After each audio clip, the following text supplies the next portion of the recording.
আলুর বৌয়া রেসিপি খেতে ইচ্ছে করলো, এই জন্য পাক করতেছি। এখানে পেঁয়াজ আর শুকনা মরিচ দিছি, একটু বাইচা নিতেছি। আলু, তেজপাতা, কাঁচামরিচ,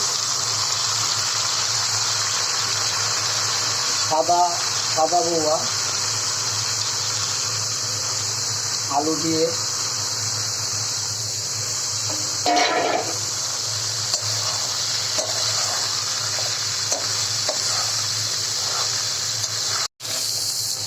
তেল, পেঁয়াজ, আলু, তেজপাতা, শুকনা মরিচ দিয়ে সাদা বৌয়া খাইতে ইচ্ছা করলো, একটা রেসিপি তৈরি করতেছি।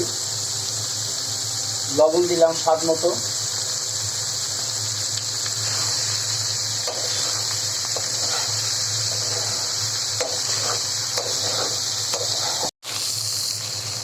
ভালো করে কষাইলাম, এখন পানি দিয়ে দেবো।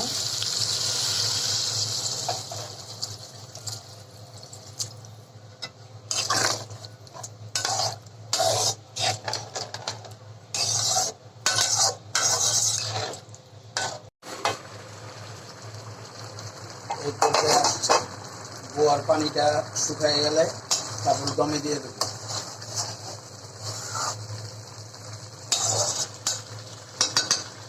এটার সাথে কালিজিরার ভর্তা, আচার আর ডিম ভাজা। দেখি এখন কি পর্যায়ে আছে।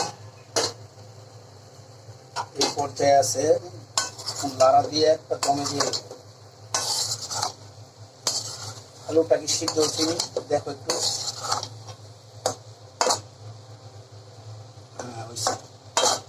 আলুটা সিদ্ধ হয়ে গেছে, এখন দমে দিয়ে দেবো।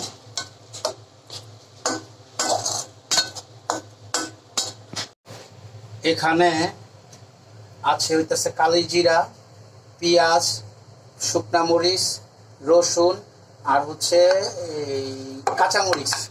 এখন এটার একটু টাইলা নিব, তারপরে ভরতে হবে।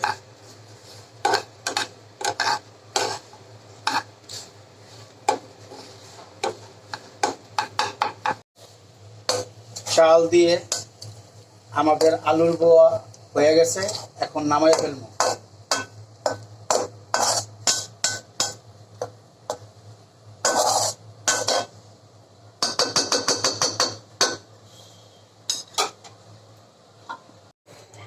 তেলটা গরম করে নিলাম, এখন ডিমটা ভাজা ফেলামো।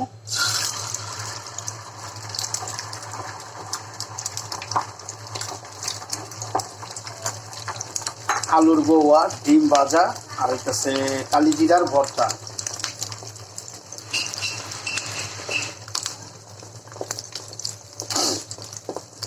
মাশাআল্লাহ, ডিমটা তো ভালো ফুলছে।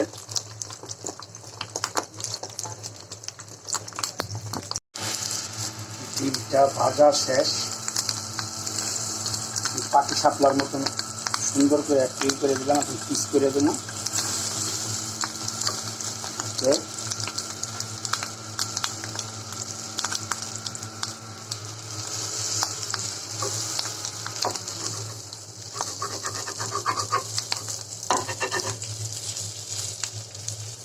বাস, 3টা পিস করে দিলাম।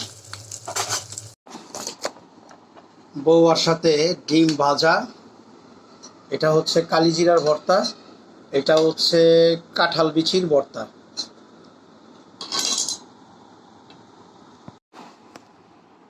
এটা প্রথম এটা কি কাঁঠাল বিচির ভর্তা, কালিজিরার ভর্তা। এটা হচ্ছে আচার, রসুনের আচার। আর এ হচ্ছে ডিম। এটা আমাদের সকালকার নাস্তা। আমরা আলুর বোয়া বলি, অনেকে আলুর চোখা বলে। আপনারা কি বলেন অবশ্যই কমেন্ট করে জানাবেন। আসসালামু আলাইকুম।